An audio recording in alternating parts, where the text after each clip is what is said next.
Good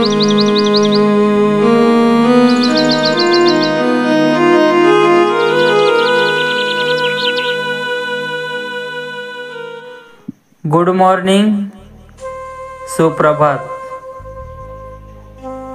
आजचं वचन आहे याकोबाचे पत्र, याचा 2रा अध्याय 5वं वचन।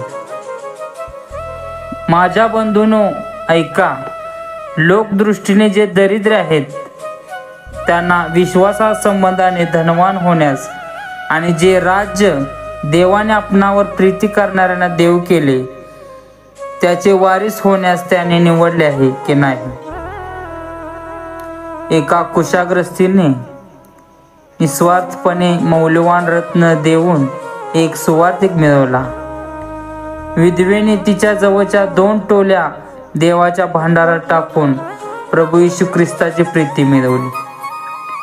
आजच्या मन्नातील वचनाप्रमाणे लोकदृष्टीने आम्ही गरीब आहोत, तर प्रभूची योजना व संकेत आमच्यासाठी काय आहेत याचे आपण अवलोकन करू। वॉशिंग्टन DC ह्या शहरात अंतराळ संशोधनासाठी केंद्राच्या प्रवेशद्वारावर 100 फूट उंचावर एक भव्य आणि अप्रतिम असे चित्र उभे आहे। त्याच्याकडे पाहिल्यावर असा भास होतो की आपल्या डोक्यावरून जेट विमान उडत आहे। या अप्रतिम चित्राचा चित्रकार होता श्री एरिक स्लोन। त्याचे वडील मृत्यू पावल्यावर त्याच्या नावे $1 कोटी नगद वडिलांनी बँकेत ठेवले होते। त्या भांडवलावर एरिक थोडे नगद पैसे घेऊन जगाच्या प्रवासाला निघाला। पूर्वेकडील देशात भटकंती झाल्यावर त्याच्या जवळचे पैसे संपलेत।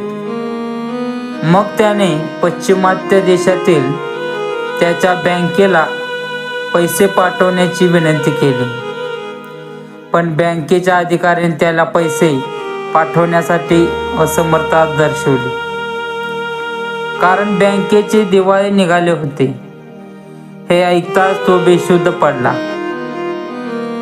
शुद्धीवर आल्यावर कोणीतरी त्याला चर्चच्या दारावर ठेवल्याचे त्याला आढळले।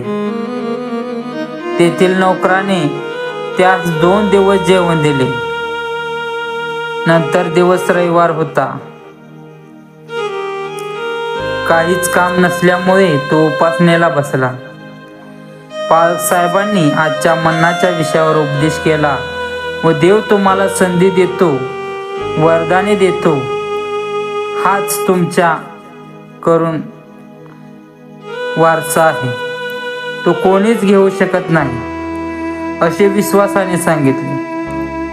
एरिक विश्वासाने निश्चित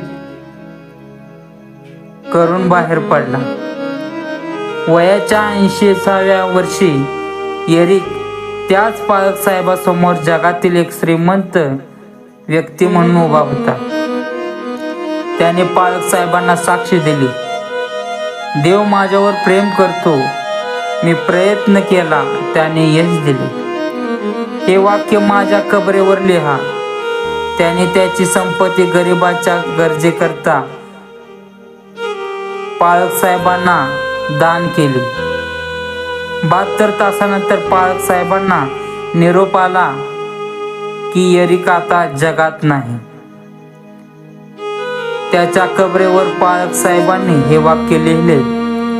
कलकत्ता शहरातील कब्रस्तानाच्या एका कबरेवर ते आज तसेच आहे।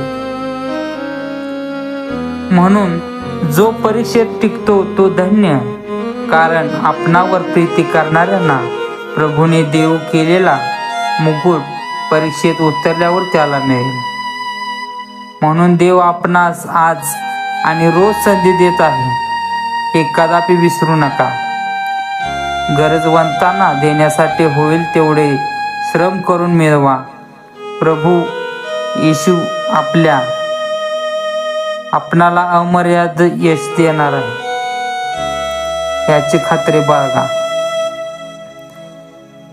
अमर्याद यश देणाऱ्या प्रभू ख्रिस्ता, जे काही तू मला दिले आहे आणि मला पुढे देणार आहे यासाठी तुझा आभार आहे.